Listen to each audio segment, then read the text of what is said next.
Muna ang ating pagbati. Kanino? Okay, Lee Atayde kay Zanjo Maruto. How time flies, isang taon na palang kasal. Yeah! Si Lee Atayde at si Zanjo Maruto. Yeah! Sa harap niya ni Mayor Joy Belmonte. Diba? Oo. Talagang napaka-intimate. Oo. At na 6 wedding. months na ha, ang kanilang si Sabino, ang kanilang Yes. panganay.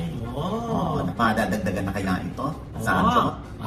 Yan ang ating Tapos, abangan. nagkataon pa birthday din ni Rhea, kaya triple celebration sila tayo, di ba? Correct. Oo. Kaya syempre, ayan, no, kung mapapansin natin, ano, may mga kuha o may mga shot yung bata pero hindi nakikita ang mukha. Kaya nga. So consistent pa rin sila na kanila na lang yung itsura ng bata. Yung iba naman nagtatanong, baka daw may diferensya. Wala po. Ang gwapo ng bata. Sobrang Nakita cute, namin. grabe. In Buti nga fairness. yun, no, walang nakakakuha ng picture ng bata sa Boracay. Kita ko naglalakad sila dun sa beach. Baka binigay sa kanila yung moment na yun, yung kanilang privacy, di ba?